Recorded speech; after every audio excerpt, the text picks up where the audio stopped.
Then I don't have the Zoom invite to be a co-host.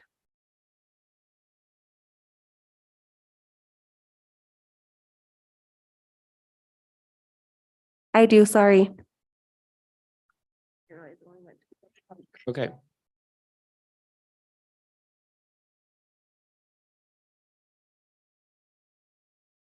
Okay, you're live.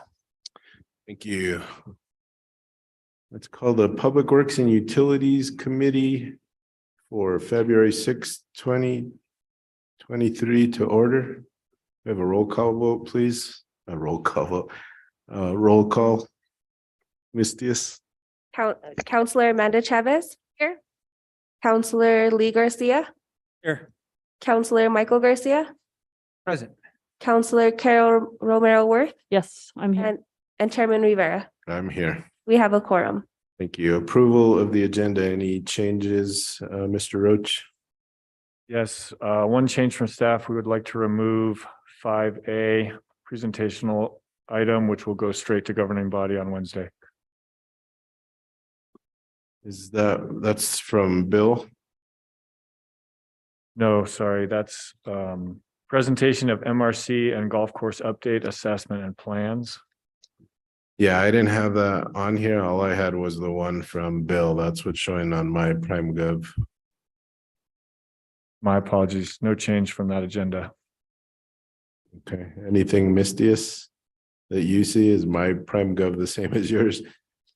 Yours is, yeah, there's no changes at this point then. Okay. Anything from the committee? Wishes of the committee? Move to approve. Second. A motion for approval of the agenda with a second. Any further discussion? See none, all those in favor signify by saying aye. Aye. Any opposed, any abstentions? Or any opposed? See none, motion carries. Approval of the consent agenda. Any changes from staff? No changes from staff, Chair. Anything the committee would like to pull? Was there anything requested to be pulled? Mr. Chairman, there were no items pulled. Okay, last chance, anything? Move to approve consent. A motion for approval of the consent with a second. Any further discussion? See none, all those in favor signify by saying aye. Aye. Aye. Any opposed? See none, motion carries. We're on the presentation informational items, the status update on environmental restoration efforts at Santa Fe generating site. Bill Schneider, welcome. Thank you, Mr. Chair, members of the committee. So Bill, before you get started, I may be the only one that's been here long enough to kind of know what this is all about. So can you give an overview and then we can start with the presentation? Yes, Mr. Chair, thank you. I anticipated that, knowing this project does have a 73-year history now. Yep. So I did prepare a few visual aids with some background. Great, thank you. Okay, Ben and I tested this.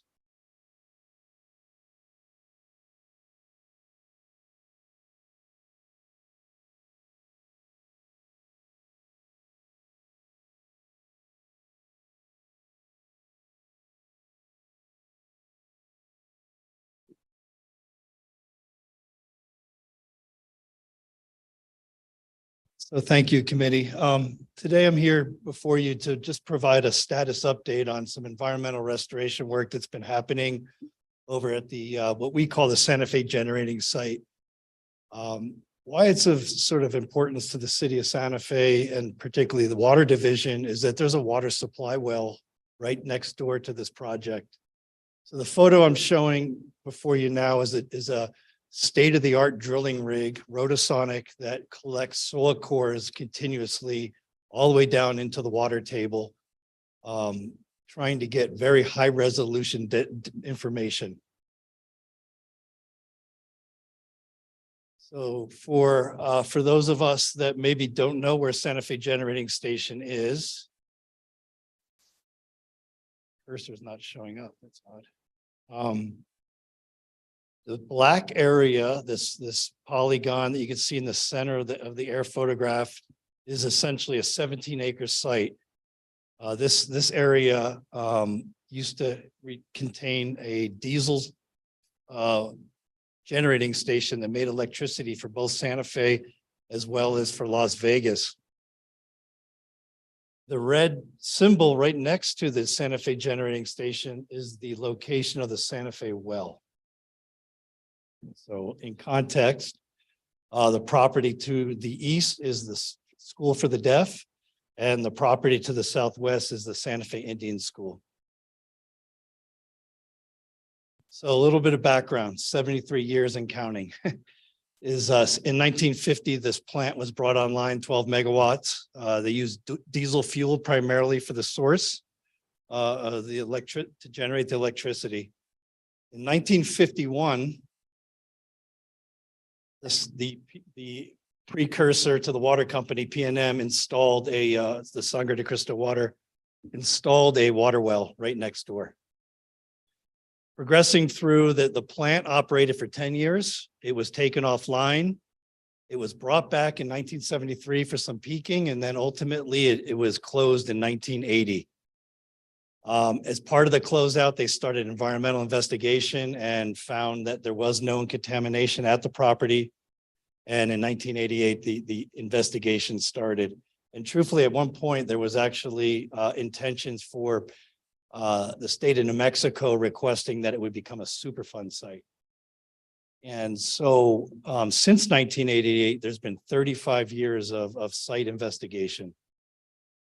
And again, thank you for the opportunity to provide this update, because we're sort of at a point of needing to make some key decisions.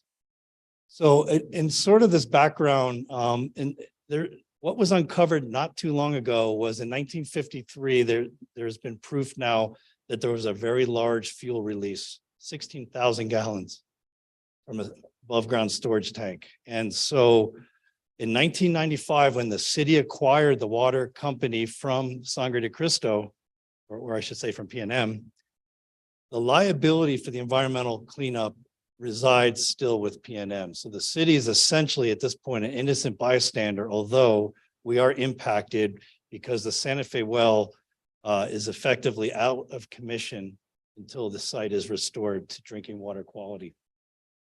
And there's been several attempts at trying to remediate the property. There in 1988, they implemented an in situ bioremediation, at the time a state-of-the-art technology in the attempt to clean up the contamination out of groundwater.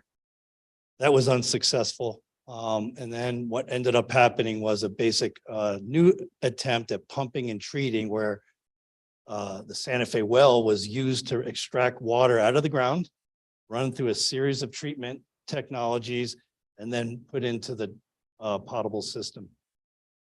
In 2013, the city decided to stop that practice and took the well offline. And in the process, started asking a lot of questions, had a lot of support from excellent work from Marcos Martinez, the city's attorney. And we are now gotten to the place where additional work has been taking place. We're going to be getting some new information from the Environment Department. It was due to us in January. There's been an extension to April. But I want to kind of share with you sort of the real true status, because again, it affects the city's ability as we go into our Santa Fe 2100 water planning, is sort of how much we can depend on the aquifer and the city well with the known and suspected areas of contamination. So I have a graphic. It's a little blurred out, I guess, because there's a light right over that TV screen, but hopefully you could see it. So this is a classic attempt of a picture's worth 1,000 words. So I'll try to walk you through this. So this red halo that you can see around the property essentially represents where there's known groundwater contamination. So fuels that dissolve into the groundwater. Essentially, the primary constituents are maybe something you've heard of. Benzene is the primary one. And it's fairly, has a drinking water standard of 5 parts per billion. Can you see that little red dot in the upper right-hand corner within the halo next to the sporting field at the Indian school? I'm sorry, at School for Deaf. That is a new environmental impact that we're learning about. What ended up happening in this latest round of sampling that's been taking place is they actually identified degraded fuel oil on the water table itself. So at 275 feet below ground surface, this fuel had spilled on site, has reached the water table, and essentially now in place. And so this is what's called separate phase. It's a standalone degraded fuel. Then what happens is groundwater flows through, that fuel dissolves into groundwater and then flows very slowly through the porous media. Why this is a concern, as you could probably imagine for the water division, are impacts to our water supply wells. And you can see in this graphic a series of green dots. Those represent wells that have been installed as part of this environmental investigation to try to determine where this contamination resides. And one doesn't need a PhD in engineering geology to understand that these are very complex strata, the hydrogeology, and ultimately the known extent of this plume right now, even after 35 years of investigation, is still unknown. And so we have been respectfully requesting support from the Environment Department to address those concerns, not only to the city wells, and the blue arrows sort of demonstrate the general flow direction of groundwater. It's essentially migrating towards the Santa Fe River, as one might expect. But downstream of this site, or down gradient, we have a critical water supply well to the city, and that's called the Agua Fria well. And we have requested a new monitoring well off-site in the neighborhood, and it's listed sort of in the center of the figure. It's called PMW, Proposed Monitoring Well. And we were denied. And so we were very disappointed that that was their response. And so what we were told, though, is that this next round of data that will be summarized in that report that I shared with this committee will provide an update of the current site conditions, and then we'll reassess whether that well could be installed or not. I call it a sentinel well. It's like the canary in the coal mine is the metaphor we use. We need to know what's lingering in case we really need to operate that Agua Fria well. And of course, the Santa Fe well itself has been out of commission since 2013. So this is the status, Councilor Rivera, Chair. At the time we had discussed bringing this forth, that report was supposed to be due to us in January, and then there was an extension. In the packet with the memo, I did provide a letter that the city sent to the Environment Department requesting specific actions to this project. Again, the frustration is after 35 years, having some of this uncertainty is a bit unacceptable from at least my perspective and professional judgment. But we're hoping we'll sort of get a sort of a noose around the extent of this contamination so that effectively we can manage our groundwater resources relative to groundwater quality. With that, I stand for questions.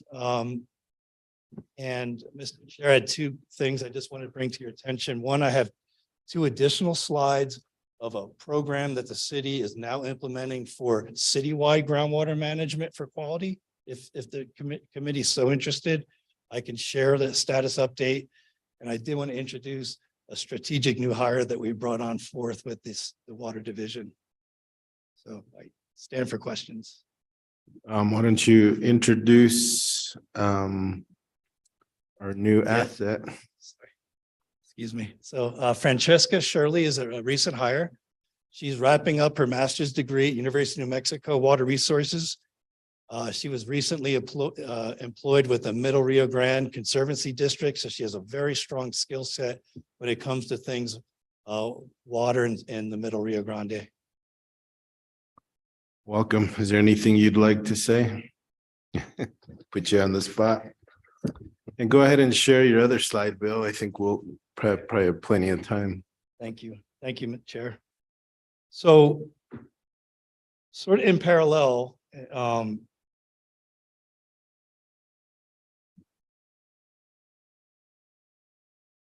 this has been an ongoing effort that we have implemented and had reported, started in 2017, and we actually developed a draft report in 2020. And what this report did is it takes all the information available from various sources on sites that are either known or potential groundwater contaminant sites. And it does what's called a vulnerability assessment. And it relates the risk factors to the city water supply wells. And so this table is just extracted from this report. And what it essentially lists is a sensitivity of those wells to these contaminants, and then the vulnerability or another way of thinking at risk.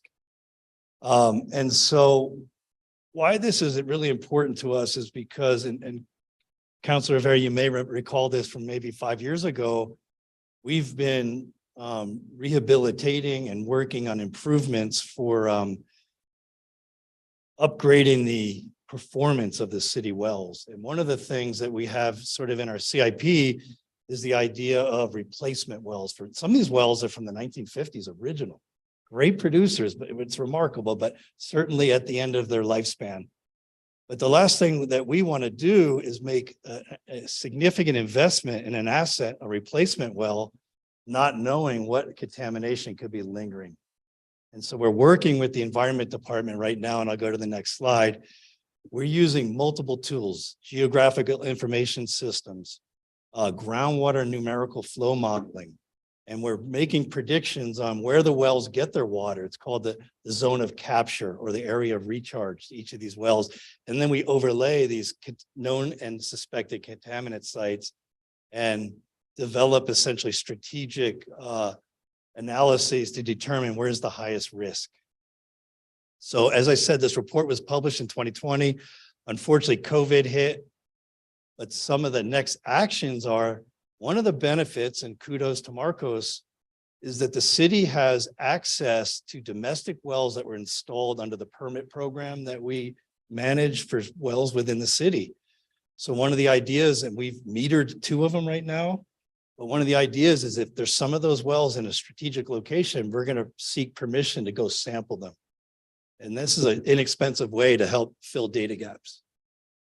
But more importantly, I think to sort of the end game, I wanted to go back to, is that how this Baca Street falls into place is Agua Fria has always been a critical linchpin well to the city well field. And so we're going to be working very closely with the Environment Department as strategic next steps to address the uncertainties with respect to known or suspected contamination off-site coming from Baca Street.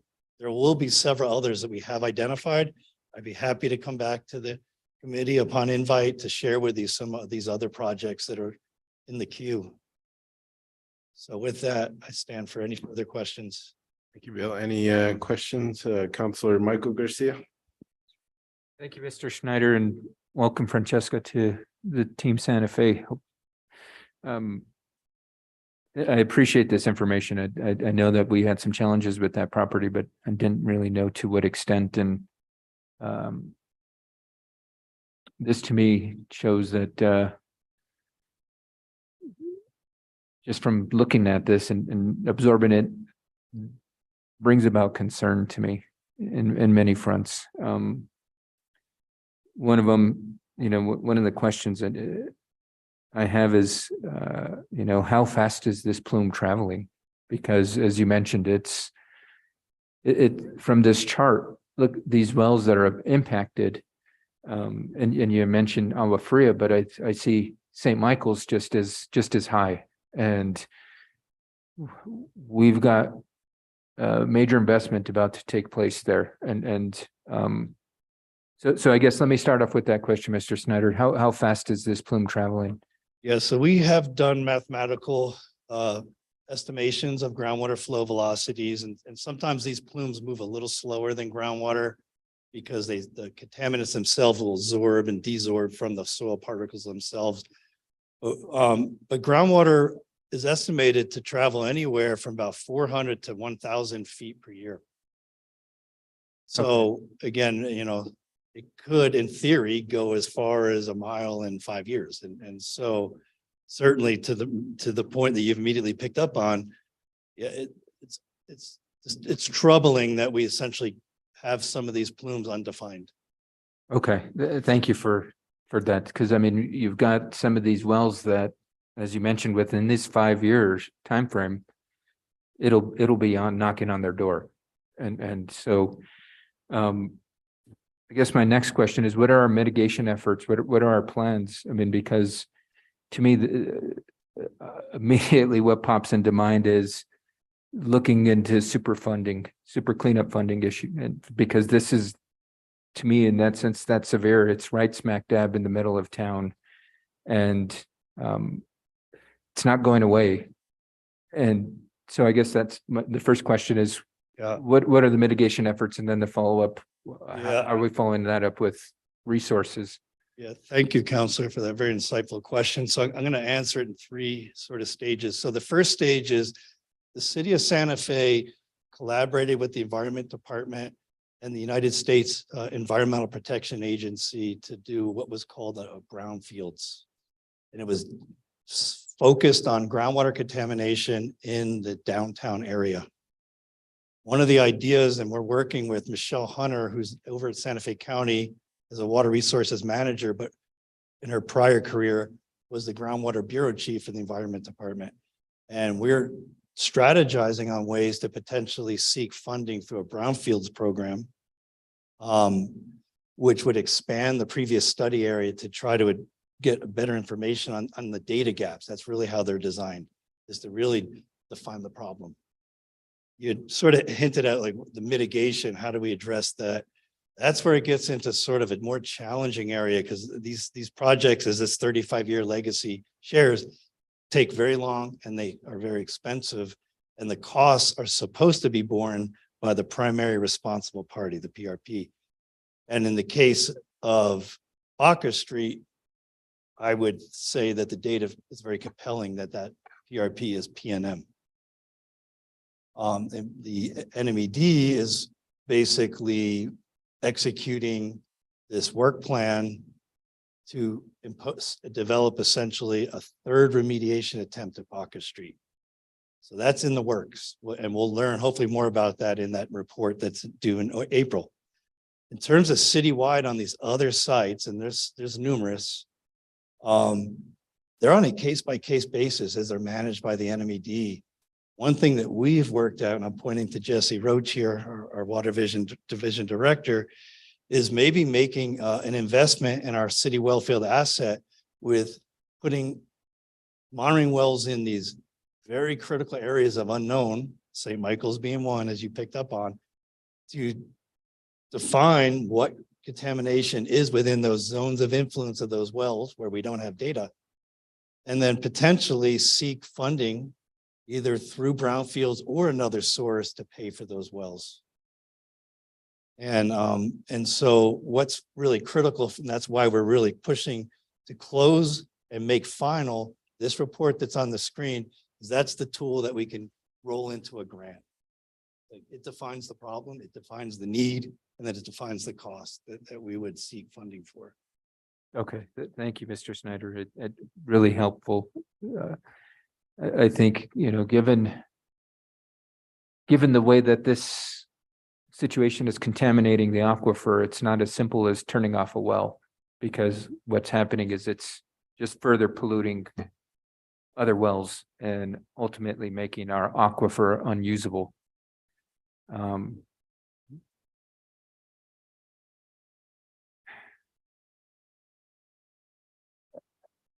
I guess my question is, why is it taking us 35 years to address this? I mean, if this is something that we know has been happening and it's only continued to contaminate our aquifer in almost an unresolvable matter.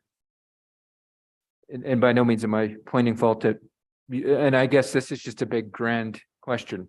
Yeah. Why is it taking us so long to address this? Numerous reasons. To be brief, one is all these sites basically run through litigation in almost every case, and that by itself adds an extension of time to the process. Secondly is identifying those PRPs that will essentially provide the funding to even do the characterization, let alone the remediation. an estimation of what's been spent at Baca Street. I haven't been privy to those numbers, but I'm going to say north of probably $5 million. Just in investigation work. So it's very costly. So in terms of what the city can do is as this report shows, this was an investment that the water division made to sort of protect our wells, our assets, with the hopes basically of pushing along ultimately the environment department, who does bear the responsibility of preserve, their mission is to protect our water supply.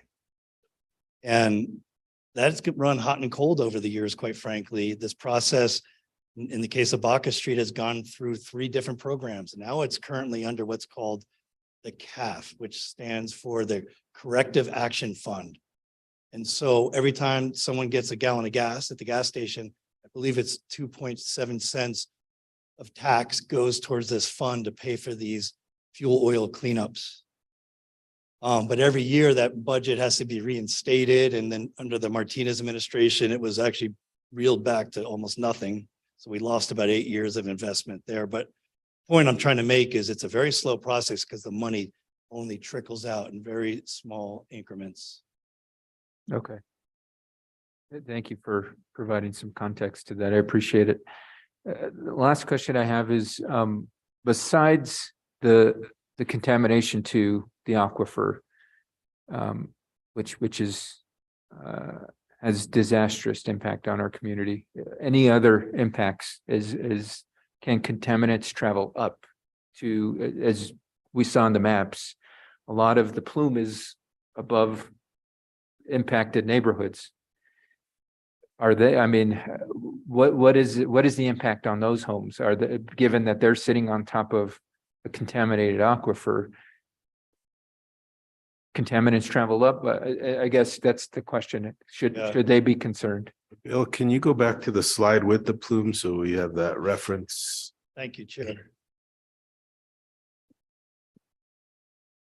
Thank you for the question, Councilor Garcia. So what you've just described is sort of a recent development, although it's kind of a common sense principle, but depending on the type of contamination, I'm going to hone in on the one that is the most prolific and the one that has the most highest level of risk in terms of toxicity. And that's perchloroethylene, which is a dry cleaning agent. And we're a 400-year-old capital city. Every city has had dry cleaners.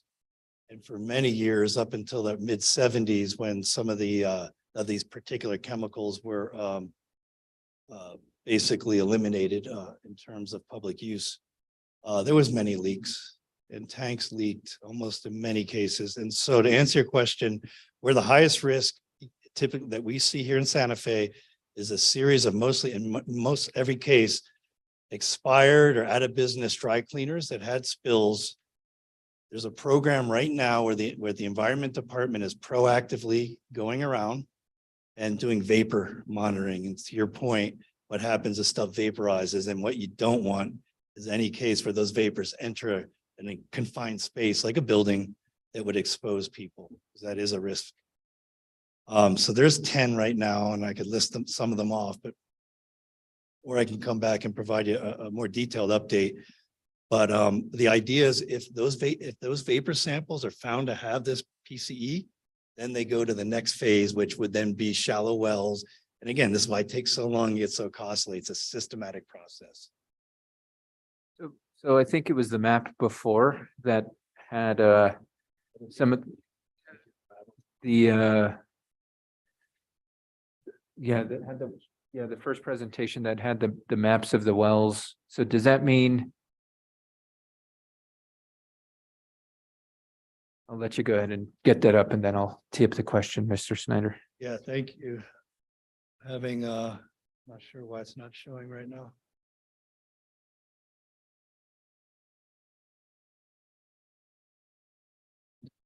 I gotta apologize. Oh, no worries, no worries. Oh, here we go. Perfect. So the green dots, it looks like those are wells, right, that they've monitored. Does that mean right around that plume where those wells have been installed, that there's been vapor kind of registered, so to speak? Yeah, so in this particular site, there's been very limited vapor monitoring.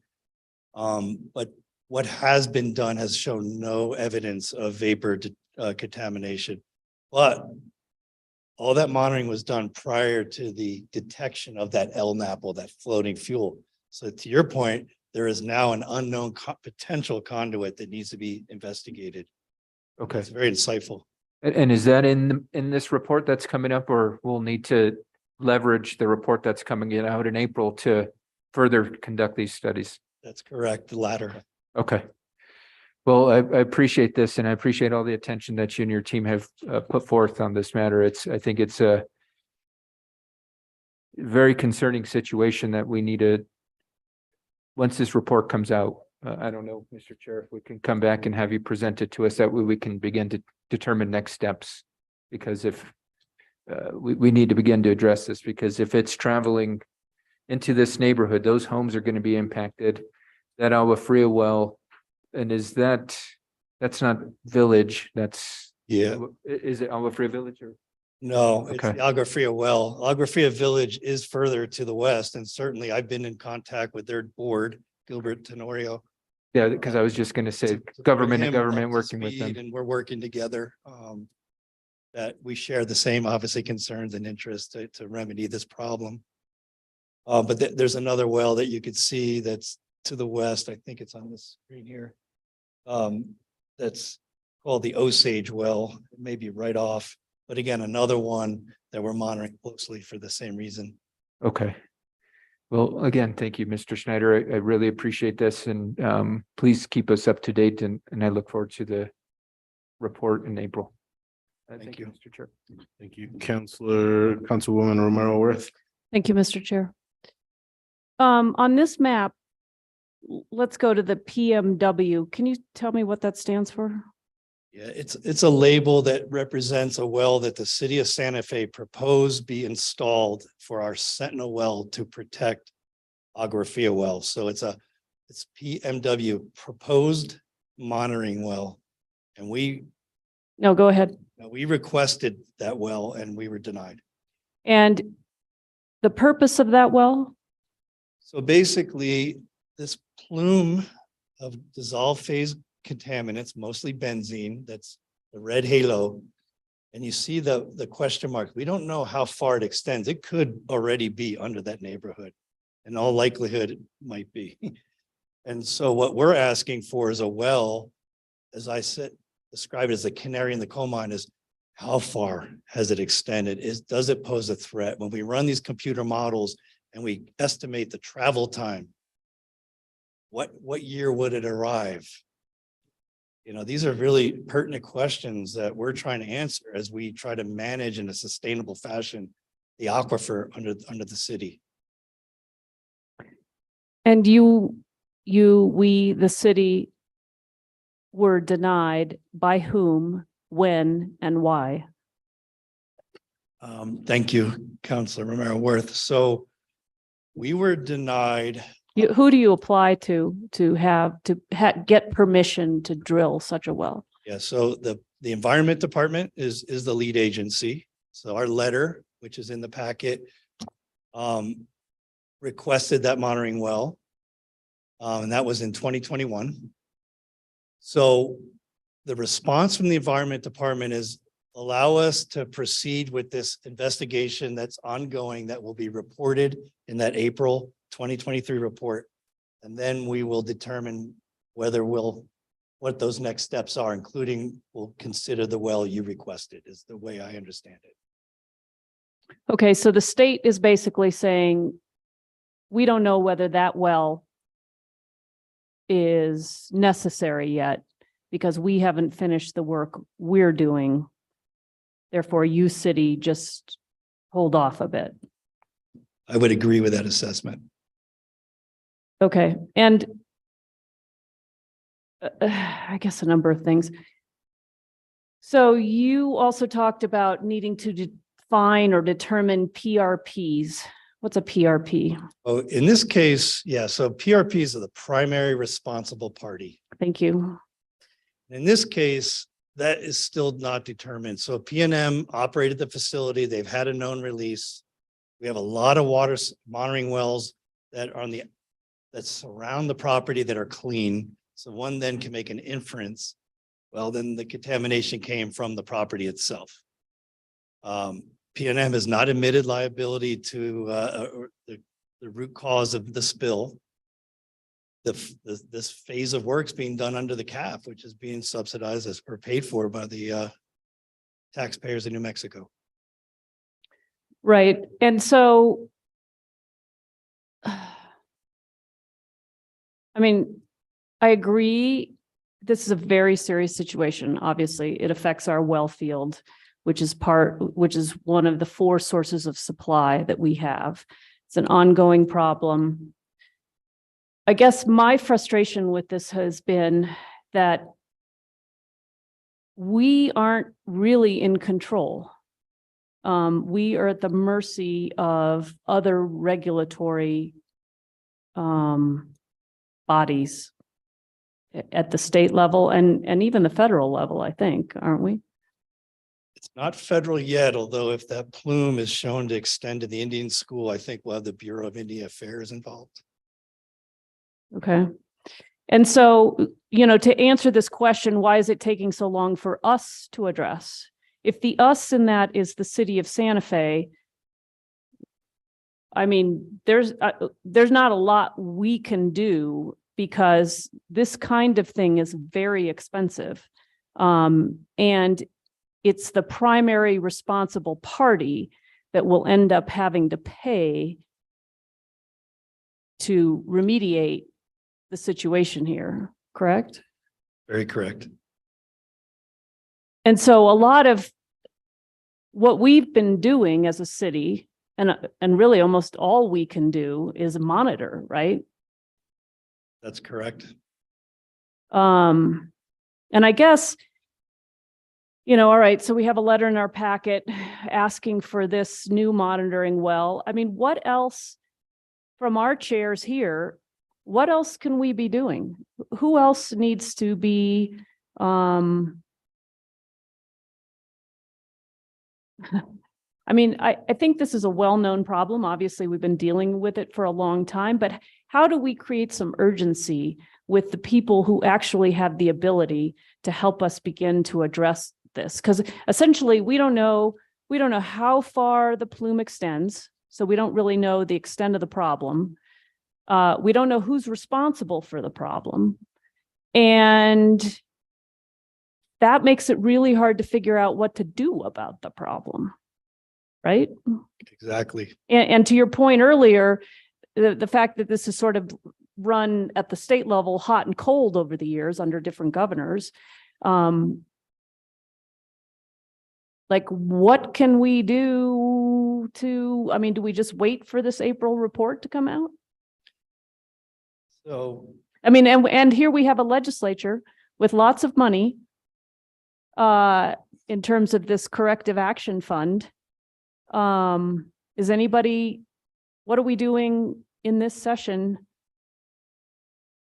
So Councilor Meriwether, thank you for that question. I'm going to respond on a very sort of general high level. There's probably 3 courses of action, and I wish Marcos was here, but when the city acquired the water company from PNM and we dissected sort of the liability of this site, we've essentially have lost the Santa Fe well, which is the well that's in that red halo.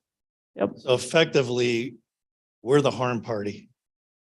So there could be resource damage claims between the city and PNM is potentially one scenario. And again, I'm not an attorney, but these are things that are fairly common practice in environmental restoration work. Another one potentially could be a breach of contract with the acquisition of the water company and the assets that were provided. Obviously, one is damaged, potentially others are threatened. Thirdly, would be to put more pressure on the Environment Department to at least acknowledge and recognize the uncertainties that I've highlighted here. They've been very focused and they've been doing excellent work. But they're very focused on that LNAPL. On the what? I'm sorry, that floating fuel oil that resides at the water table about 275 feet below the ground, below our feet, is this fuel that's leading to this plume of groundwater contaminants dissolved that flow with groundwater. So their strategies is right, is you got to tackle that source. It's like cutting the head off of the dragon, right? If you can remove that source, then things can attenuate and clean up. Takes a long time, but it can be done.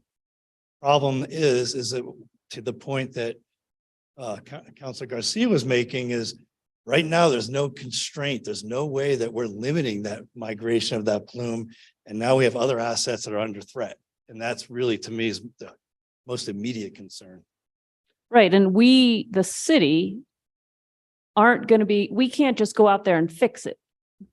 I mean, we're talking the level of money that's required, the question about who's responsible for it, the question about what do you do about it? Like we're kind of stuck in a way, it's very frustrating because of the importance of these well fields to the city's water supply.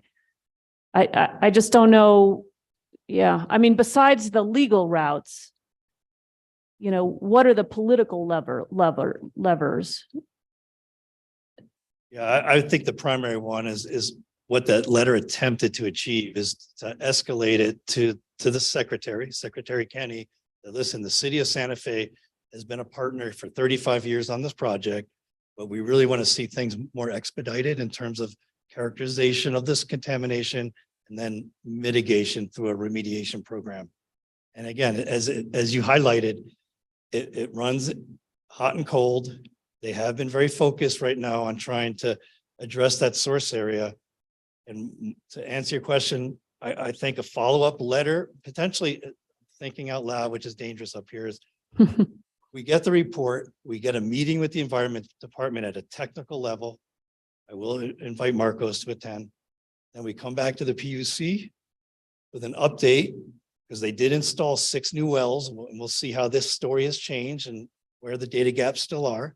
And then if there are data gaps that are of concern, some political support back to Secretary Kenny with requests to put in the wells that we requested or other actions would probably be the best plan. I'm thinking on my feet, so I apologize if I'm missing a step. Yeah, I mean, I think we need to keep the spotlight on this, right? And, maybe we need a meeting with the Santa Fe legislative delegation. This isn't the only situation like this in the state that the Environment Department is dealing with. So there's that. And these things are very complex and they deal with complex environmental laws. But I'd be curious, and maybe we talk offline about how we create some urgency around this. I know Alex was working on this. He retired, correct? Correct. Yeah. And I remember having a conversation with him. And there was a funding question was a big problem. And I don't know whether that got resolved, but I think we need to keep this on the front burner. And so the awareness is good. Coming back to us is good. Let's keep the level high on it so that we can, start to make some progress here. Staff would greatly appreciate the support of the council. Thank you, Mr. Chair. Councilor Lee Garcia. Thank you, Chair. Appreciate the dialogue here between my colleagues and you. Many of the questions I had were answered, and thank you for asking those questions. In regards to the green wells, you said those are drilled by the state? Yeah, thank you, Councilor. So the green dots are wells that were drilled as part of the environmental program, primarily either funded by PNM or the state through the NMED, through this CAF program. One thing I did fail to highlight, maybe you're leading me down, but if not, is there are other wells outside of the halo. Do you see those wells? Yep, that's what I was going towards. I thought you maybe were, so thank you, because I did fail to mention that. This is sort of a gray area of jurisdiction. Those are domestic wells. And they're not the responsibility of the water division in terms of managing their water quality. And strangely enough, they're not in the responsibility of the environment department. This is sort of a very precarious situation. What the city did is we embarked as part of that wellhead protection program, a program we knocked on doors. Like we were basically saying, listen, we would love to sample your well. We will pay for it. It will help better understand defining how far that halo extends outward. We got one of the wells sampled, but most of them either were not located, were dry, they're very shallow. They were installed in the 40s and 50s, and water tables drop below their screen at this point. So sorry for the long. You're saying the green ones that are outside of the red plume area, Yeah, the green and blue. those are private wells Those are private wells. that were used or targeted to try to get a sample from. That's correct. And the one that's all the way out here, that's in the middle, kind of near your proposed well, monitoring well. Is that also a private well? That is a private domestic well, yes. Is that one in function? That particular one, no, No. it was dry. Because that would seem that it's in the area of your proposed monitoring well. And I guess, not knowing how far down it goes. That's exactly the. Kind of in your area. So there are other domestic wells that are kind of in the vicinity. Have those been looked at? Yeah, so they've been investigated and there has been attempts to contact the owners. So that's part of our proposal is we have identified two that we feel as though need to be further explored and sampled. We've made attempts to contact the owners. The challenge is these wells are so old, you will knock on a door and some folks, in one case, one of these didn't even know they had a well, like it's. And Yeah. one was like cemented over. And so it's, unfortunately, I put them on the map just to demonstrate that it's not just our wells that are at risk. Agraphia Village being an example, but also domestic wells. And they're not in our jurisdiction as much as we try our hardest to help this along because we have a common goal. So I guess going back to, once we find out really what the severity of all of this is, in a worst case scenario, you double or triple the size of this area, identify more. I mean, what's the process to clean this up? And, how is that even done? Yeah, so the environment department will have a very difficult decision to make as to whether to then go to P&M and say, based on all the information we have, we've determined that P&M is the primary responsible party and therefore you're responsible for the cleanup. Or it could continue to move at very slow incremental paces under the CAF because the money's only limited and it's going to drag out for a very long time, decades, I hate to Right. say. How was the LNAPL identified, the little sliver in there?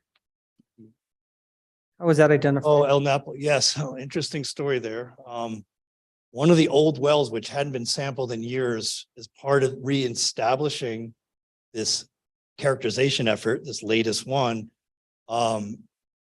We requested it to be sampled. It was sampled and they found fuel oil, like 4 feet of fuel oil on top of the water in that well. Wow. And that then triggered a whole new, because it's like, oh, that's a new part of that was never anticipated in these prior characterization efforts. So now they've been focusing on trying to define the boundary and where it came from. And so how deep are all of these test wells? They range, counselor, from anywhere from 250 feet deep to 500 feet deep in general. Some are a couple or up to 700 feet deep. The Santa Fe wells, 800 feet deep.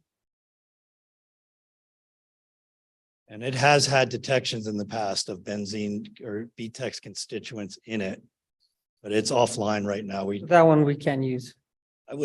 There is a treatment system on it, but my recommendations to my supervisors is to leave that well offline because of the challenge it poses of risk, but also if we pump the well, it will smear contamination in the aquifer and make this cleanup even more challenging.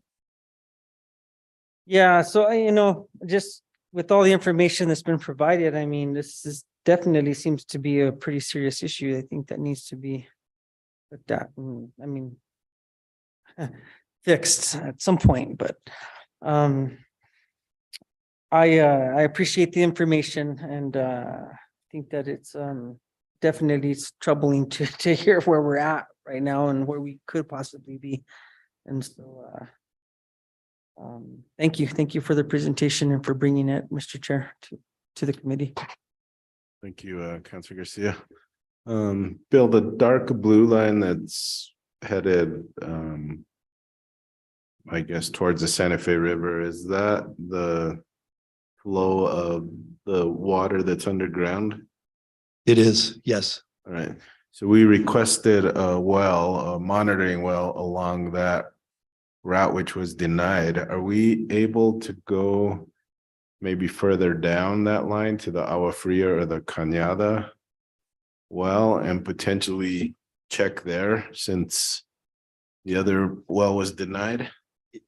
Thank you, Mr. Chair. Yes, we actually did sample those wells and we regularly do. The challenge those wells pose is there are water supply wells. And so if it arrives at those wells, then the problem's exasperated. What we're trying to do is move in preparation and determine where that plume is. So that, because it could, if like, for example, if it is at very low detections at PMW, and it provide a scenario for you so that the halo is basically now doubled, as Councilor Garcia noted, we would have mitigation plans for the Agua Fria well. That could meaning reducing pumping so that we don't pull it towards us. It could mean adding a treatment system hopefully at the expense of the PRP. But again, we really hope that never happens. That's why we're very appreciative of the support here, because as Councilor Mero Worth alluded to, we kind of feel like we are on the sidelines here, and yet we're the harmed party. And so it is a difficult situation. All right. All right. Any other questions for Mr. Schneider? Let's plan for another presentation once we get the April letter, and then that'll give us a better idea of maybe things that we can do to help out at our level, either with legislature or with congressional delegation to see what can be done and make sure it can be done quicker, especially if more monitoring wells are not approved. So I think either way we may be, but let's wait till we get that letter and then we'll go from there. Thank you. And then at that meeting, whenever the presentation is in April, maybe Marcos can be here as well. I know he's got a lot of background and history on it as well. Thank you. Thank you.